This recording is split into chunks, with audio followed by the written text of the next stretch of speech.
Good Saturday morning to everybody, and welcome to HyperFit MD radio show, where we talk about age management along with Dr. Charles and Francesca Guglin. I am Gary Byron. Hey, gang.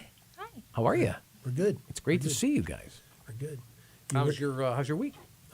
We've been busy. We were away the week before, and Right. so It's catch up. we're No, playing yeah, catch up. that's always Catch the- up. Yeah.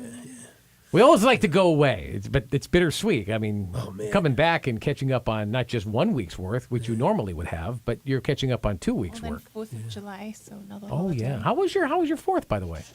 Good. Uneventful. Uneventful? Just the way you like it, Didn't right? blow any fingers off. Oh, that's good. Yeah, that's always a good thing. Usually doctors are busy on 4th of July weekend. Oh yeah. When I was during my surgery days, the emergency room was always busy on 4th of July. You're all sewing up stuff and dealing with burns and stuff like that. It's a very high trauma weekend. Dealing with burns is one thing. People blowing off their fingers, though? I mean, you've seen that, too? Sure. Yeah. People are stupid when it comes to fireworks. They're just blow off not used- M80s Well, and- don't forget we're mixing explosives with alcohol too. You know, it's always a bad combination. That's a dangerous combination. Definitely a dangerous combination. You know what I thought this morning? Let's talk a little bit about metabolic syndrome. Okay. All right.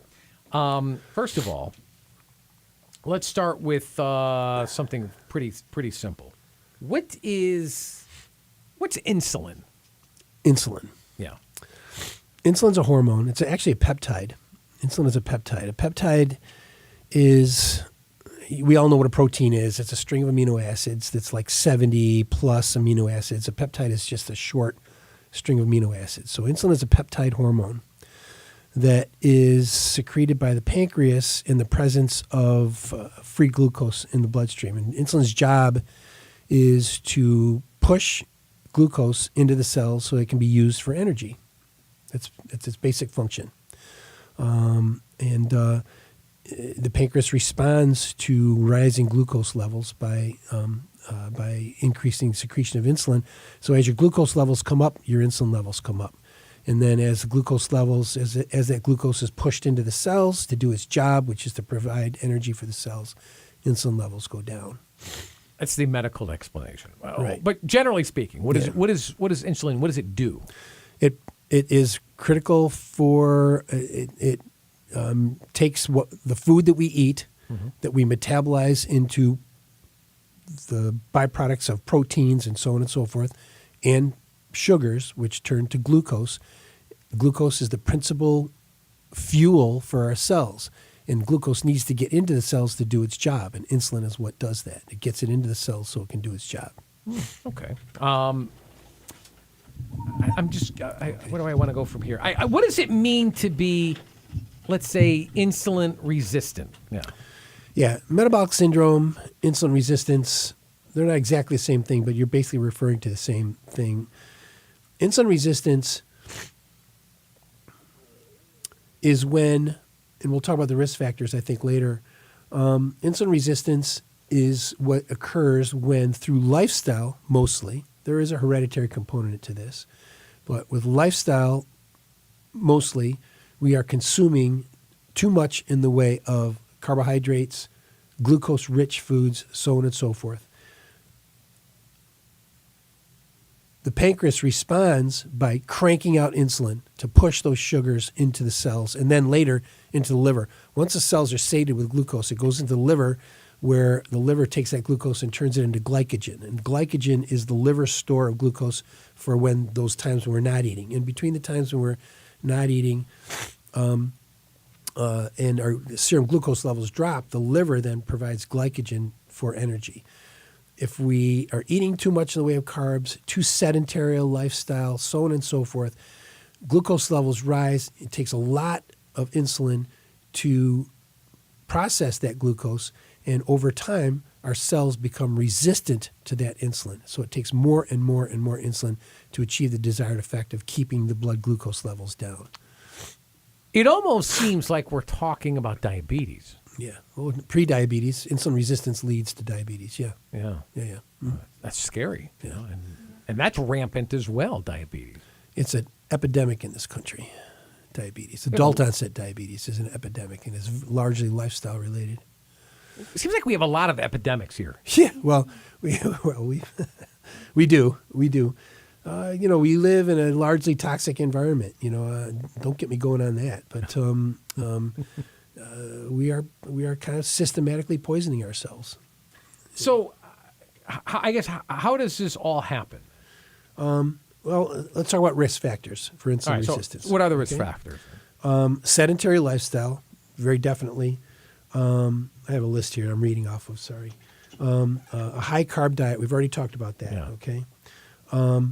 Women who've had gestational diabetes, frequently women with gestational diabetes is women who have problems processing glucose while they're pregnant. Gestational diabetes frequently will lead to insulin resistance later in life. Fatty liver disease, polycystic ovary syndrome, which is another female malady that is a hormonal imbalance that can frequently lead to insulin resistance because it leads to the accumulation of belly fat. Family history of diabetes, we already talked about that. Age greater than 45, insulin resistance is typically an older person's problem. But for the most part, not for the most part, but to a very large degree, it's belly fat that is a risk factor for insulin resistance. There's there's many different kinds of fat in our body, but the two that we break it down to in our practice is what's called gynoid fat, that fat that's kind of outside. Francesca doesn't have any, but kind of outside. No, she doesn't. That fat that makes our pants not fit, okay, basically. That's called gynoid fat. gynoid, okay. Android fat or visceral fat is that fat that's encasing your organs. It's inside your belly. That's the good fat. That's the bad fat. Oh, that's the bad fat. That's gynoid fat is that outside fat. We don't like it because it's cosmetically a problem. But visceral fat is extremely metabolically active, and it's one of the principal causes of insulin resistance. That guy you see walking down the street, and it's a male problem to a large degree. It's also a female problem, but that guy you see walking down the street with like a 46-inch waist cantilevered over a 36-inch belt, okay? That guy is carrying a lot of visceral fat, and that visceral fat is ultimately going to cause insulin resistance, metabolic syndrome, and ultimately diabetes, which is why adult onset diabetes is such a problem in this country. So isn't in the Western answer, world, really. Isn't the answer, I know it's easier said than done, but the simple answer to that problem is just diet, right? It's just you're right, lose weight. Yeah, lose fat. But once you get diabetes, you can't undo diabetes, right? You can, sure. Adult onset diabetic, 250, 300-pound adult onset diabetic who, let's say, is on metformin, gabapentin, not gabapentin, one of those many different diabetes medications. If you, through lifestyle change, exercise, getting them hooked up with a trainer, getting them hooked up with a dietitian, balancing their hormones, to the point where they're starting to burn fat again the way we all did when we were 25, okay? Remember those days when you could skip a meal and lose 5 pounds, okay? Years ago, but yes. Yeah, that's largely hormonally driven. So we get them optimized in all of those different spheres, and they start to lose that fat. We can get them off those medications. It's not a promise ever, okay, because there is a hereditary or a genetic component to this. But by the same token, adult onset diabetes is manageable. Wow. See, I didn't know that. Yeah. If it's, there's a lot of super thin people out there diabetics, and that's to a large degree that is a hereditary problem. It's a genetic problem. But there's a lot of people who have given it to themselves. They have given themselves diabetes through lifestyle. Well, that I believe, yeah. But I didn't know there were thin people walking around who were diabetic. Yeah, sure. And I didn't know that I didn't know you can undo it. I always thought that once you got diabetes, you had diabetes. Yeah. Even if you made a lifestyle change for the better and you lost weight, once you were diabetic, you were diabetic for life. Yes, you can. Like I said, you can manage it with lifestyle change and so on and so forth. You can definitely manage it to a point where it's much less egregious in terms of longevity, quality of life, so on and so forth. So going back to metabolic syndrome and insulin and all of this. Now, Is this common? Very common. Very common. It's we see it literally every day in our practice. Fast food is killing Oh, fast food, yeah. killing us. But we've always known Sugar. that fast food is bad for you, just like we know smoking is bad for you, but people do it anyways. People But eat people that have stuff. no idea. They start from their first meal when they open the first thing that they do. All that sugar, all those carbs. They have no idea what they're doing to their body and the insulin Yeah. that they're creating. Well, what's the difference? All right, we had 4th of July last week.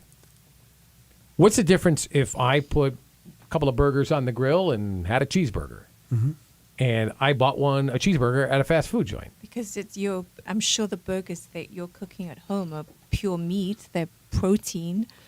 I think burgers from McDonald's, you're lucky if there's real meat in there. Soy. I heard there's a lot of soy in there. Yeah, and there's a lot of sugar. Fillers. There's a lot of sugar, fillers. a lot of salt. A lot of fillers. Salt, hypertension, another risk factor for insulin resistance and metabolic syndrome. There's a lot of sugar in those foods. Look, the burger that you Bread. cook on the grill, is with a bun is probably what 350 to 500 calories. A burger at McDonald's is like 700 calories, and that's the difference. It's the sugar and the salt and stuff like that that's in there. But that's not so much. It's really more about processed foods. There's a lot of people who live on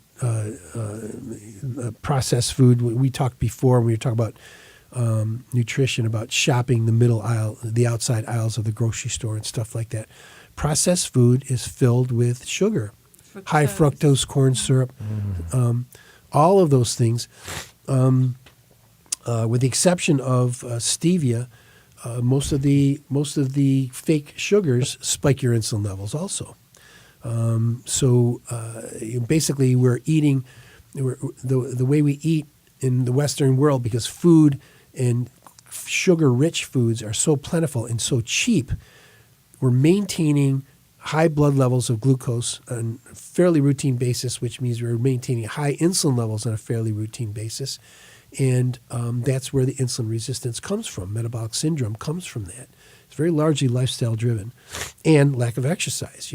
If you sit on your butt all day and you eat these kinds of foods, this is going to happen to you. But I heard you say, and I think it was just last week, that we're burning calories even just sitting down. Our brain's functioning. Sure are. Yeah. There's a lot of So couch just potatoes sit that were there. saying, "Oh, this is to my ears. I love this, doctor." Right. Yeah, exactly. Yeah, sure are. So my recommendation is everyone should look up a low glycemic foods and learn what foods to pick during the day. Low glycemic. Low glycemic meaning a high glycemic food is a food that spikes your blood glucose. A low glycemic food is a food that does not. I probably eat fast food 3 times a year. Yeah. Okay.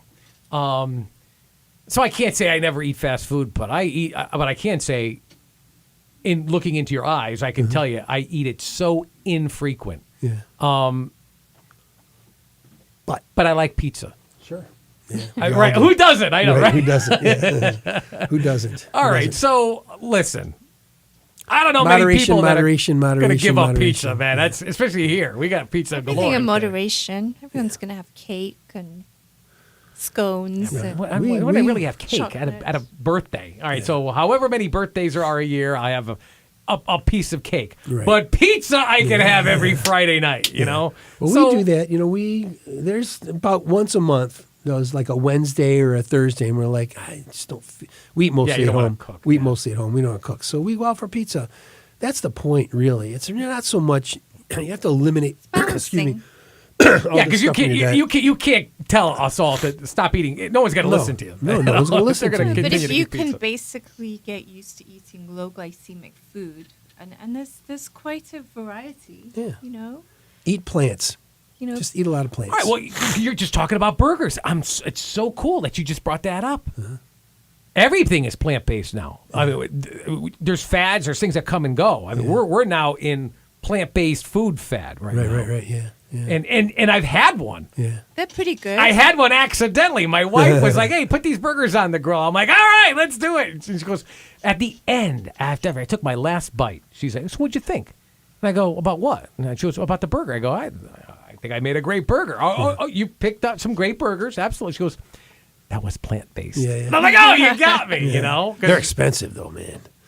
That's how she likes to eat, though, Yeah. you know? Yeah. Well, we've had them. I like them. I like don't, them. You know, look, I like a burger. Okay, but a lot of this has to do with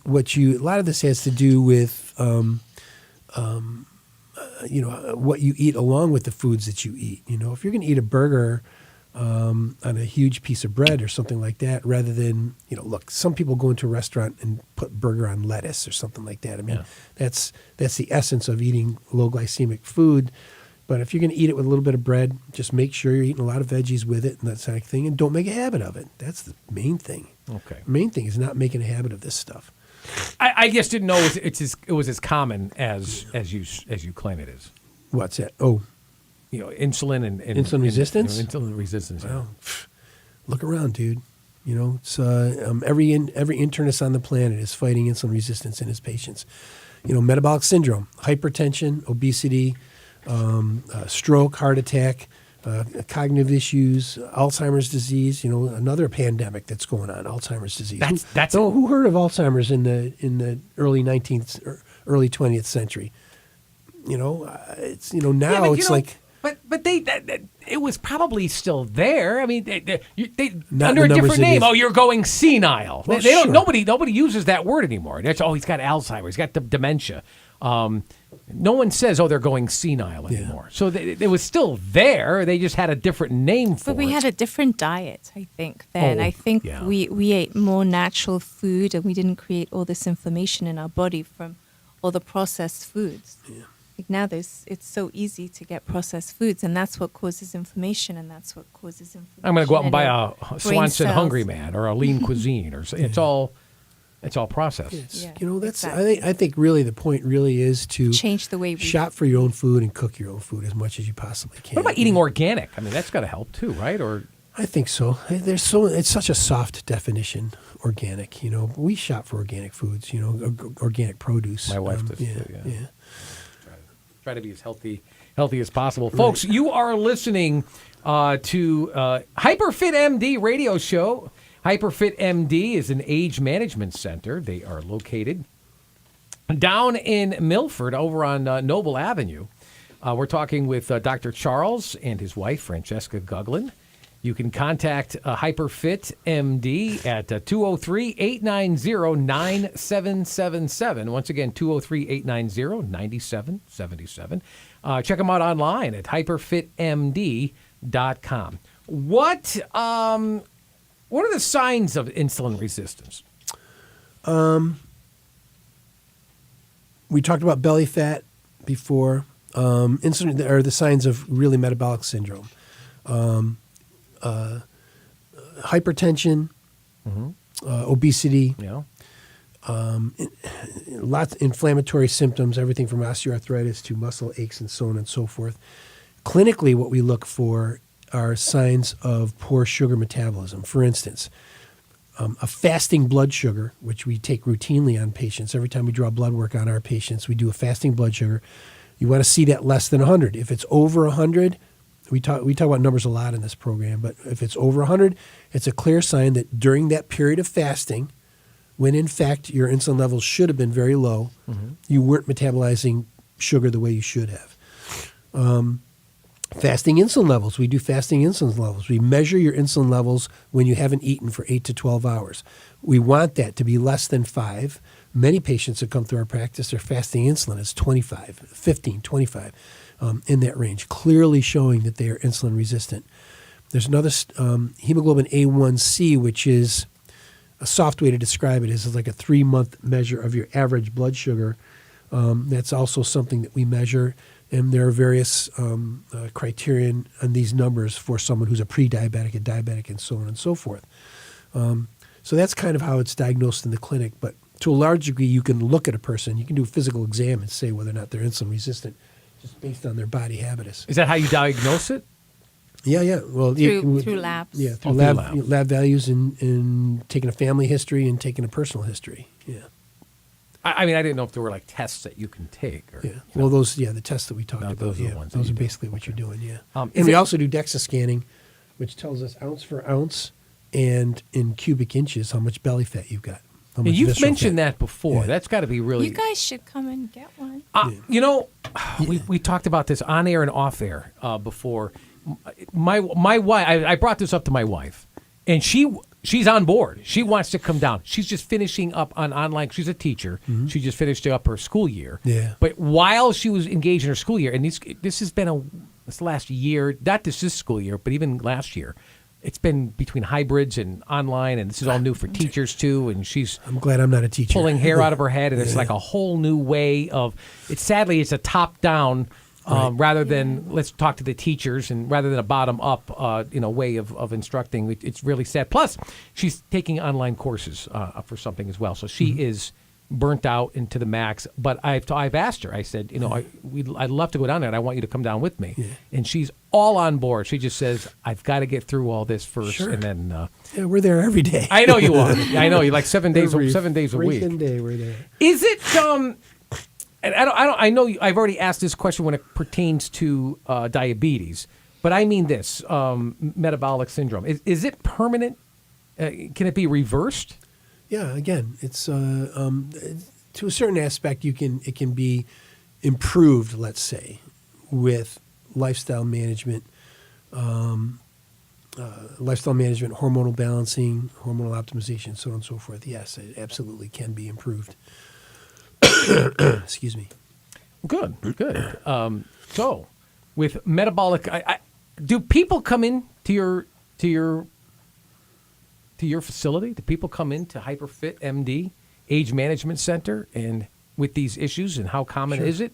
Yeah, absolutely. Is it- Very common. Yeah, we in terms of treatment of this, it's actually pretty straightforward. I mean, a lot of what we do in our practice is curriculum based. If you teach a person how their body works, I'll put it this way: between your lips and the back of your throat is the only time food is pleasurable, right? Then once it goes down, once it hits your stomach, you got to deal, okay? Because it's just there. And Well, your you gotta body deal does with it. Everything Your breaks body it has to down on its metabolize own. You're not really exactly. And so if you teach a person, if you show a person what they're doing to themselves every single day, for instance, one of the things that we do in our practice, we've talked about this already, is a 28-day detox. Yeah, we actually gave you Yes, guys. you did. Yes, you During did. that 28-day detox, My a wife person don't is mind, too. during that 28-day detox, a person is experiencing what it's like to eat a low glycemic diet for 28 days. And what does it do? They have more energy than they've ever had in their life. Their brain is working on all 8 cylinders. It's incredible how they feel. It's incredible how they're sleeping. And then in the bargain, they lose 8 pounds or so of fat during those 28 days. And what I encourage them to do afterwards is I tell them, go out or at home and make yourself like a standard plate of pasta. Okay? Oh. Go out and eat a plate of pasta. And then call me 2 hours later Yeah. and tell me how you feel. Logie. Logie is the Yes. word. Okay? They feel like crap. Okay? And then you can illustrate to them, this is the way you've been feeling your entire adult life. This is why you are the way you are, because what you're putting in your mouth is very slowly killing you. There are ways of getting around this. There's ways of treating it. One of the things that's a new fad now that a lot of people talk about is intermittent fasting. Intermittent fasting is literally a way of manipulating your insulin levels, keeping them low for a period of 16 hours, therefore improving your insulin sensitivity or decreasing your insulin resistance. Intermittent fasting is a great way of dealing with it. Now, when you say intermittent fasting, just to be clear to our audience, it doesn't mean that you're going, 2 weeks without eating, like fasting. Well, no. Well, some people think of fasting. They think, oh, I can't go a day without eating, let alone no, fasting. no. For you're talking about you're still eating every day, Right. but you've got a window of only 8 hours to eat. The remaining 16 hours that Dr. Guglin just referred to, that's when you're fasting. Right. So, Yeah. I just Basically, wanted you to be eat clear. everything between noon and 8. Yeah, it's easy. Noon and 8, right. Yeah, Noon and it's 8, yeah, easy. Yeah. It's pretty not easy difficult. if you're. It is. Yeah, it pretty is. easy. The first 2 or 3 days is just adjusting. You might have a tough time, Yeah. but it won't take a week. Yeah. I say 3 days at the max. I've done it. You can have coffee. Okay, so I could have 2 cups of caffeinated coffee. I could have I could have unlimited amounts of caffeine-free coffee. You know what it was for me? I don't know if I could have half and half. But I had the stevia. Mm-hmm. Oh my goodness. I'd rather have none. Yeah, it's terrible. That stuff is terrible. It's not like Splenda. It's not like Sweet and Low. It's not like it's not sugar. Certainly not sugar. I don't even know. It's just a protein. It's the only one of those fake sugars that doesn't spike your insulin levels. That's why you can have it. I've done this, Yeah. and I've done this I did it for 6 weeks. I signed up for another 2 weeks because I wanted to hit my goal. Yeah. I lost 30 pounds. Yeah. I put some back on around the holiday season. I took some off. I put some back on more recently, and I took it back off. I'm actually pretty close to my original 30 pounds that I took off. I'm 28 pounds. It's been like 8 months now, right? Something Since like I've been off it. I've been off since November. Okay. That's good. Yeah, good for you. Yeah. Yeah, most people don't achieve that. Most people They lose it and then put it back backslide. on. They backslide. Yeah. Well, and it's so easy to do that too, especially around the It is, holidays. yeah. But then but I was trained. I already know how to take it back off. Yeah. And I'm probably 28 pounds now. I think I probably 2 more pounds. I'd be right back to where I was. Well, that's the point. You learned how your body works. And you'll never forget it. Yeah. And now I'm so conscious. So you learn that, go through that program with you once, and you have that It's valuable for the rest of your life. for the rest of your life. I was Yeah, right about it's to a say good that. investment. It really is. And listen, we're living in the most overweight, society. Right? crazy. In the history of our country, this is the most It's overweight crazy. our nation is. People of our nation have been. Folks, if this intrigues you, and any of the topics that we have discussed on this show in weeks previous, I highly, highly encourage you to check out hyperfitmd.com. Once again, hyperfitmd.com. And you're going to want to do this. You're going to poke around there. It's going to intrigue you even more. Maybe some of your questions will get answered. Although if you're like me, it just provokes you and you start, more questions pop up. That's when you do this. You take action. You make a phone call. Area code 203-890-9777. Make yourself an appointment with Dr. Charles Guglin. Again, 203-890-9777. They're located on 88 Noble Avenue, Suite 105 down in Milford. And you can also email them at cguglinmd, Guglin, at hyperfitmdamc.com. For Dr. Charles and Francesca Guglin, I'm Gary Byron. Until next Saturday, have a good one, everybody. So long.